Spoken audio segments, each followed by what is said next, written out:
Hola, ¿cómo están? En el día de hoy veremos los conceptos fundamentales sobre los tumores laterales del cuello. El tumor lateral de cuello se define como una serie de patologías de diferente origen y significado clínico que se caracterizan por un bulto en la región lateral del cuello. Los tumores laterales constituyen un motivo muy frecuente de consulta o de interconsulta en pacientes internados.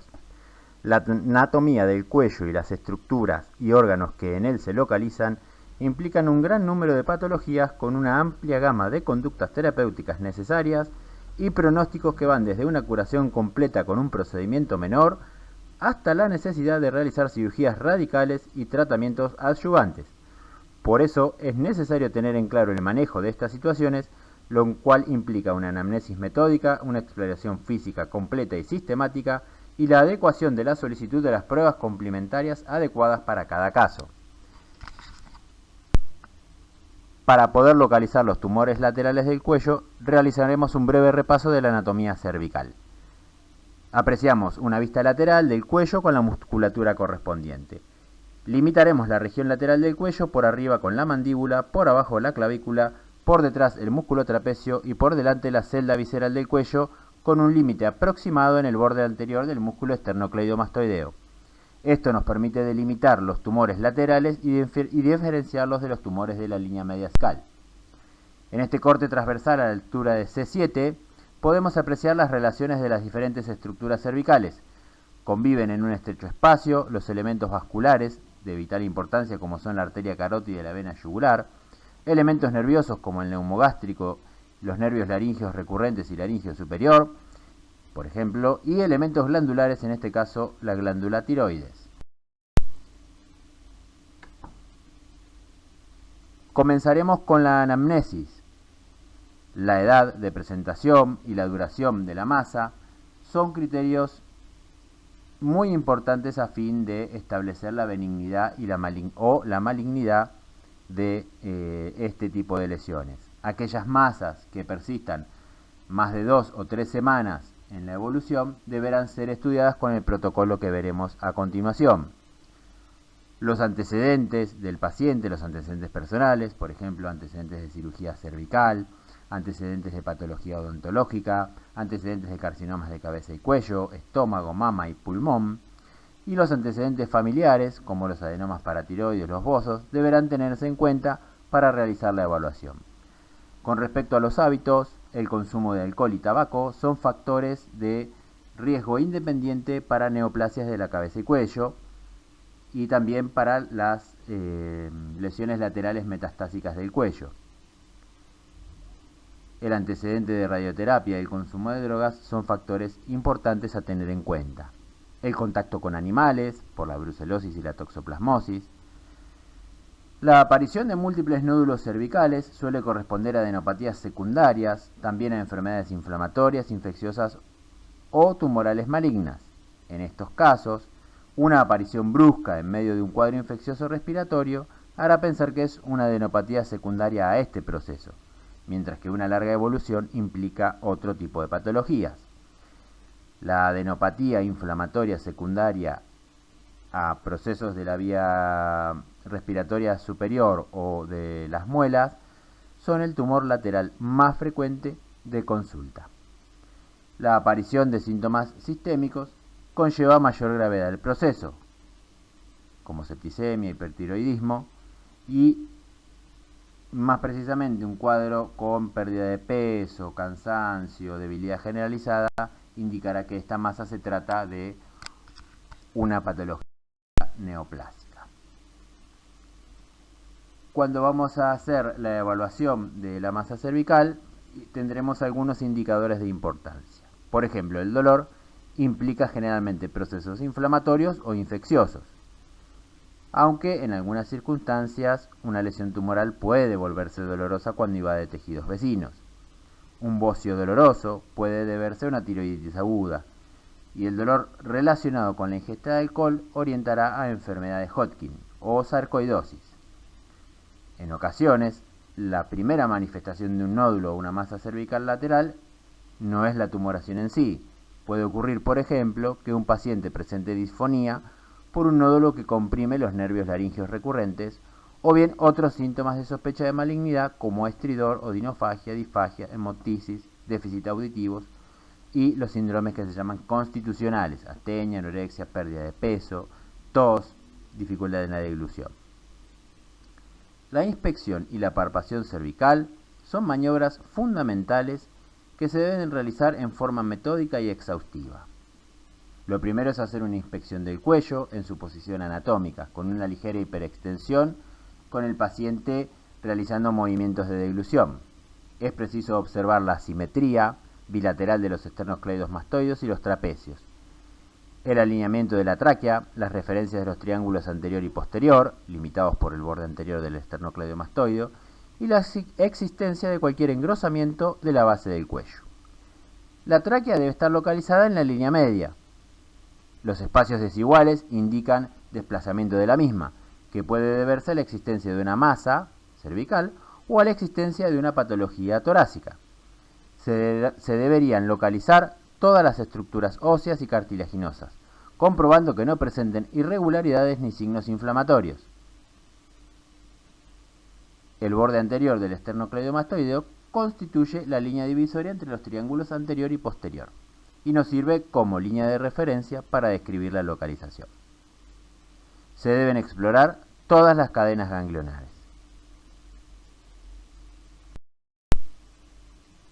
Vemos acá esquematizadas las principales cadenas ganglionares que se ubican en el cuello, que pueden ser asiento de patología, tanto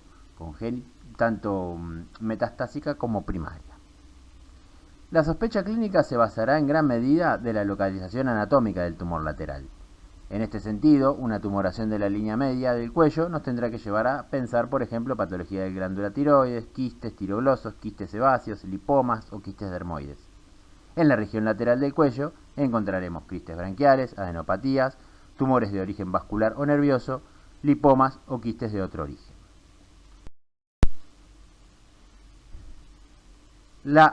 El examen físico del tumor lateral del cuello deberá incluir una inspección minuciosa, ¿sí?, del cuello, como hablábamos hace un minuto, pero no debe pasarse por alto el examen de la cavidad oral, la lengua, pilares, amígdalas, piso de la boca, glándulas, conductos de desembocadura de las glándulas, como así también un exhaustivo examen de la piel, del rostro y principalmente el cuero cabelludo, que puede ser asiento de lesiones como por ejemplo un carcinoma epidermoide, lesiones como carcinoma vasocelular, espinocelular y también del melanoma, como causantes de la metástasis cervical que se presentará como una tumor lateral de cuello. La palpación nos permitirá conocer si la tumoración es dura, redondeada, si tiene límites precisos o imprecisos, si se adhiere a planos profundos, si late, si es dolorosa o si es móvil. En caso de ser móvil en todas direcciones, se tratará probablemente de una adenopatía inflamatoria. En caso de estar adherida a los planos profundos y ser inmóvil, probablemente sea una lesión neoplásica.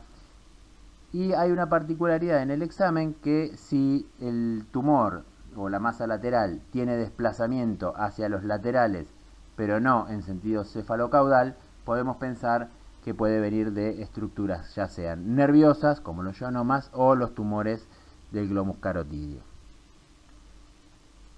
La existencia de adenomegalias en otros territorios ganglionares, axilar e inguinal, por ejemplo, orientará a algún proceso sistémico como el SIDA o la mononucleosis. La auscultación pulmonar, como cervical, debe realizarse siempre con el objeto de descartar ruidos pulmonares que orienten a una patología respiratoria primaria o la presencia de soplos, principalmente carotídeos, que pongan de manifiesto el origen vascular de la masa. Cuando debamos realizar estudios complementarios en un paciente con tumor lateral de cuello, el abanico es muy amplio.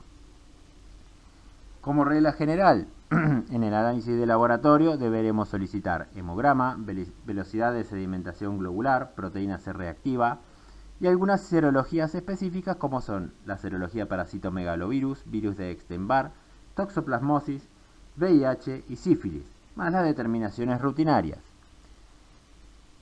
Estas determinaciones nos ayudarán a descartar o confirmar el origen infeccioso del problema. Está indicado también, si así el examen físico lo arroja, el dosaje hormonal de TSH, T4 libre, calcio y paratormona. En algunas enfermedades autoinmunes, como el síndrome de Sjögren, es necesario realizar pruebas inmunológicas, no siendo estas tan frecuentes en las primeras consultas. El estudio de sangre periférico deberá ser llevado a cabo por un hematólogo a fin de determinar presencia o no de enfermedades linfoproliferativas. La radiografía simple del cuello y tórax presenta un papel limitado, puede servir como primer estudio. La radiografía del tórax se utiliza para descartar focos infecciosos o nódulos pulmonares primarios. Se debe observar también si hay desplazamiento o no de la tráquea. Una proyección lateral del cuello nos permite hacer una valoración indirecta de la vía aerodigestiva superior, la tráquea, la laringe y las estructuras blandas. No hay que olvidarse de realizar una radiografía de los senos paranasales en caso de que sospechemos una infección a nivel de los senos. La ecografía cervical es el primer estudio de imagen que debemos solicitar. Es de bajo costo, no invasivo, sin radiación y accesible. Nos permite distinguir masas quísticas, sobre todo tiroides, abscesos, flemones o masas sólidas cervicales. Nos informará tamaño, relación con órganos y estructuras vecinas. Se utilizará también la evaluación Doppler en el diagnóstico diferencial para confirmar o descartar el origen vascular de la tumoración. La ecografía también servirá de complemento para realizar la punción con aguja fina, que permite el estudio citológico y microbiológico del material obtenido. Puede ser incluso terapéutica en ocasiones, logrando la descompresión de quistes a tensión que son muy dolorosos. Es una técnica bastante sencilla y con muy pocos efectos adversos, siendo el más frecuente la aparición de un pequeño hematoma local que se resuelve con tratamiento médico.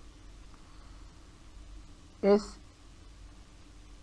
una práctica de vital importancia en la evaluación de los tumores de cuello, con una sensibilidad y especificidad para hacer diagnóstico, por ejemplo, de neoplasias de entre el 75 y el 95%. Dependemos de la técnica para aumentar su rentabilidad diagnóstica. El hacerlo ecoguiado mejora esa sensibilidad y esa especificidad, y contar con un patólogo entrenado en citología aumentarán los réditos diagnósticos. La tomografía computada y la resonancia magnética se utilizarán para una correcta definición tisular de masas cervicales, como también para la definición de las estructuras vasculares. Sirven para el diagnóstico de muchas patologías, nos permite estadificar el tumor y además evaluar la posición y relaciones de esa lesión al momento de planificar una cirugía. Otro de los estudios que se puede utilizar como diagnóstico, que no se utiliza de forma rutinaria, es el PET scan. Es particularmente útil en la valoración del paciente con tumor primario oculto. Bien, aquí les presento un resumen de cómo debemos solicitar los exámenes complementarios ante un paciente con tumor lateral de cuello. En el centro, el examen físico y la anamnesis exhaustiva son el primer paso ante la evaluación de dicho paciente. La ecografía es un método sensible para la evaluación del cuello, de bajo costo y que no tiene efectos adversos como por ejemplo radiación. Otros dos pedidos fundamentales para la evaluación de este tipo de pacientes son la punción-aspiración de la masa lateral de cuello y la realización de una laringoscopía para evaluar la faringe y la laringe. Quisiera resaltar la especial importancia de realizar la laringoscopía, ya que en los pacientes con lesión en los niveles 2, 3 y 4, el gran porcentaje de los tumores están ubicados en la laringe y en la faringe. Por eso es un estudio fundamental a la hora de evaluar a un paciente con tumor lateral de cuello. En este caso, esto es una realización de una masa sólida en ecografía. Fíjense que es marcadamente hipoecogénica sin refuerzo posterior. Nos permite tomar medidas y, como dijimos, al realizar un estudio Doppler para saber si tiene comportamiento vascular. En este caso, esta es la forma de realizar una punción aspiración con aguja fina. En este caso se está haciendo mediante palpación. Se puede hacer ecoguiado también. Se toma material, células, para enviarlas a estudio citológico, y lo que sacamos de la jeringa se extiende en un portaobjeto para mandárselo al patólogo. En este caso, esto es una tomografía que evidencia una lesión parotidia bastante grande, bastante grosera, que se utiliza a fin de plantear un tratamiento quirúrgico para valorar compromiso de las demás estructuras. Una mención para tener en cuenta al momento de realizar diagnóstico de los tumores laterales de cuello, tenemos aquí el esquema de Skandalakis, el cual no debemos nunca perder de vista. Bien, en este esquema se muestra la regla de los 80. De todos los tumores laterales del cuello, el 80% corresponderán a neoplasias. El otro 20% serán tumoraciones inflamatorias, congénitas y otras. Recuerden que las adenopatías inflamatorias son el tumor lateral de cuello más frecuente. Del 80% que corresponden a neoplasias, 20% será benigno, 80% maligno, de las cuales el 20% serán neoplasias primarias y el 80% serán metástasis. Y esas metástasis, el 80%, serán de los tumores de la cabeza y cuello.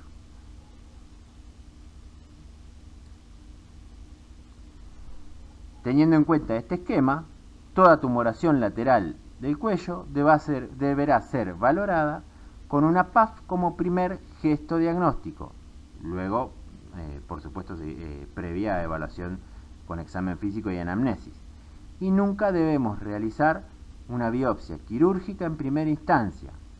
Por ejemplo, si estamos evaluando un tumor lateral y realizamos una biopsia quirúrgica como primer gesto, si obtenemos el resultado que es una metástasis de carcinoma epidermoide, no solo equivocamos el proceso diagnóstico, sino también que agregamos daño al paciente, ya que lo expusimos a una cirugía con anestesia general de forma innecesaria, y complicaremos el pronóstico porque los pacientes que son a los que se les realiza biopsia de este tipo de metástasis tienen aumento de la recaída local. Y además deberemos plantear una nueva cirugía para resecar la cicatriz inicial que hicimos para hacer la biopsia. Por eso quiero volver a insistir, el primer gesto diagnóstico en un tumor lateral de cuello es la punción-aspiración. Veremos ahora la clasificación de los tumores del cuello. Podemos dividirlos en congénitos, inflamatorios y tumorales. Entre las afecciones congénitas podemos mencionar la fístula branquial, los quistes branquiales, quistes dermoideos, quistes del conducto tirogloso, higroma quístico, linfangiomas y más infrecuente las tortícolis congénitas y el síndrome del escanelo anterior. Entre las afecciones inflamatorias, las adenitis infecciosas casi siempre secundarias, primera causa de tumor lateral de cuello. Tenemos después abscesos localizados, que pueden ser los flemones faringios o flemones odontógenos, angina de Ludwig, lo que se conoce como absceso del piso de la boca, la tuberculosis ganglionar,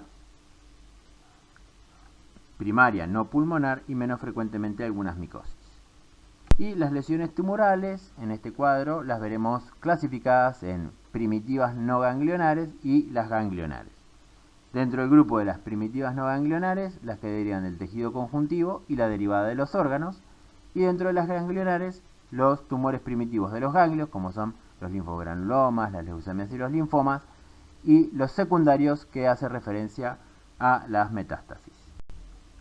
Les muestro ahora algunas imágenes representativas, un quiste tirogloso, un quiste tirogloso utilizado, un quiste branquial, ¿sí? En este caso, esto es una patología congénita derivada del segundo arco branquial. En estos casos también tenemos que llevar adelante una cuidadosa anamnesis y un examen físico exhaustivo. Muchas veces cuando solicitamos una ecografía en este tipo de pacientes, nos informan que puede deberse a una colección líquida, quizás heterogénea, vinculada a una colección infecciosa. Más aún puede prestar a confusión si llegamos a punzar esa tumoración, ya que obtenemos un líquido de estas características. Este líquido es un líquido muy rico en colesterol y por eso toma ese aspecto. Eso no es pus, ¿sí? Si esto se tratara de pus y el paciente presenta una colección del tamaño que acabamos de ver en la imagen, estaría séptico, estaría con compromiso del estado general y febril, cosa que no sucede en los pacientes con quiste branquial. Los quistes branquiales requieren resolución quirúrgica.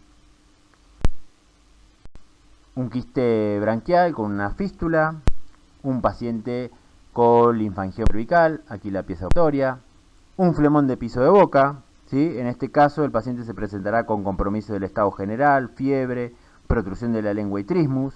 En este caso sí necesita conducta antibiótica de amplio espectro y drenaje quirúrgico precoz para evitar la mediastinitis como complicación. Una adenitis tuberculosa. En este caso el paciente no necesita realizar ninguna cirugía, sino realizar tratamiento con tuberculostático. Un lipoma del cuello, para recordar que a pesar de todo lo dicho anteriormente, no todo tumor lateral de cuello es cáncer. Carcinoma de tiroides. Un cáncer de glándula maxilar. Un paciente con linfoma ubicado en región cervical. Metástasis de cáncer de tiroides, esto es lo que trataba de hacer mención. En este caso esta paciente no necesita una biopsia incisional de esa masa. Lo que necesita como primer gesto es una punción aspiración y seguramente obtendremos en el resultado que es un cáncer de tiroides y deberemos practicar la linfadenectomía más la tiroidectomía. Si nosotros le realizamos una biopsia excisional o incisional sobre esa lesión, le agregaremos daño al paciente.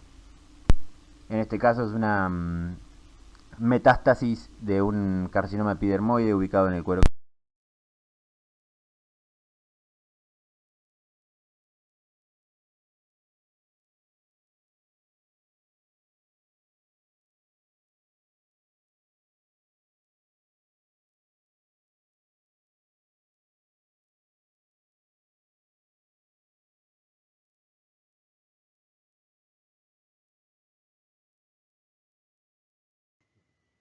Este es un esquema de los niveles ganglionares del cuello.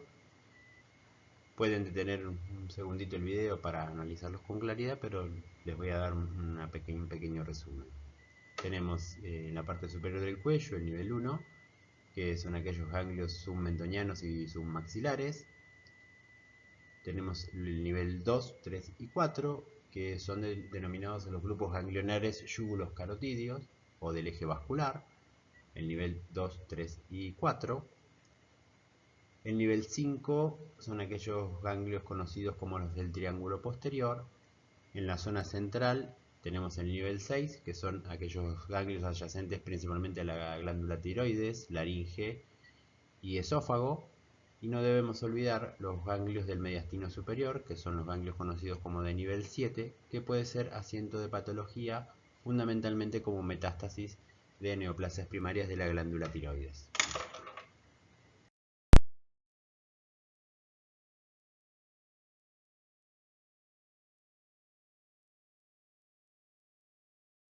Y acá lo que vamos a ver es un esquema de la NCCN donde nos da una pauta, una dirección de cómo tratar el paciente con un tumor primario oculto. En realidad nos indica cómo tratar un paciente con un tumor lateral de cuello. Fíjense que en el primer paso hay que hacer un completo examen de la cabeza y el cuello, prestando atención a la piel, hacer la palpación de las faringes. Se puede realizar endoscopías o fibroendoscopías de la laringe. Se puede hacer una endoscopía también para evaluar la vía aerodigestiva superior. Bien. Y fíjense que después de realizar eso, sean positivos o negativos, lo que se hace, el primer gesto terapéutico es la punción, que acá está descrita como FNA, Fine Needle Aspiration. Fíjense que si el resultado de la punción con aguja fina nos indica que es un carcinoma epidermoide, un adenocarcinoma, un carcinoma anaplásico que es indiferenciado, deberemos continuar con tomografías y fundamentalmente con el PET scan, ¿sí? Que en este caso puntual nos ayudará a ver focos hipercaptantes que nos orienten en dónde se ubica el tumor primario, ¿sí? Si con todos estos análisis que hacemos encontramos el primario, se dará tratamiento de ese tumor primario según corresponda. Si no lo encontramos, seguiremos un algoritmo puntual que lo vamos a ver en un segundito. Y fíjense que si la punción aspiración nos puede informar un linfoma, si es de la tiroides, si es un melanoma. La punción aspiración con aguja fina es el primer gesto terapéutico para diagnosticar una masa lateral cervical. En caso de que la punción sea insuficiente, podemos repetirla, podemos apoyarnos con la gente de diagnóstico por imágenes, para aumentar la sensibilidad, en algunos casos hacer una biopsia con aguja gruesa, y en caso de que todas esas maniobras no nos permitan identificar de qué se trata esa masa lateral, ahí sí estaríamos habilitados para hacer una biopsia quirúrgica. Bien, ahora sí, en caso que no podemos encontrar el tumor primario, lo que normalmente se hace es hacer un vaciamiento ganglionar del lado afectado. Según la altura en la que esté, haremos vaciamientos de los niveles 2, 3 y 4 generalmente, y luego posteriormente a eso radioterapia de la región lateral del cuello. Lo que nos interesa irradiar fundamentalmente es la región del cabo, que es la ubicación más frecuente de los tumores primarios no evaluables. Aquí en esta diapositiva la relación del tumor primario y las metástasis cervicales. En el cuello no suele darse el fenómeno que se conoce como skip metástasis, es decir que las metástasis van siempre al mismo grupo ganglionar y no se saltan, es decir que no salta un nivel para pasar a otro más inferior. La clasificación del estadio ganglionar del cuello: N1, N2 y N3. El N1, si el nódulo es cervical, nódulo único menor de 3 centímetros. El N2A, nódulo unilateral de 3 a 6. El 2B son múltiples nódulos menores a 6. El N2C, múltiples nódulos bilaterales y centros laterales menor a 3. Y el estadio N3 son ganglios o nódulos mayores a 6 centímetros, ya sean uni o bilaterales. Para finalizar, un breve comentario del vaciamiento radical o disecciones del cuello. Inicialmente el vaciamiento radical se realizaba con disección de ganglios linfáticos con resección del músculo esternocleidomastoideo, el nervio espinal y la vena yugular interna. Posteriormente se llevaron a cabo vaciamientos radicales que fueron modificando con el tiempo, cada vez más conservadores.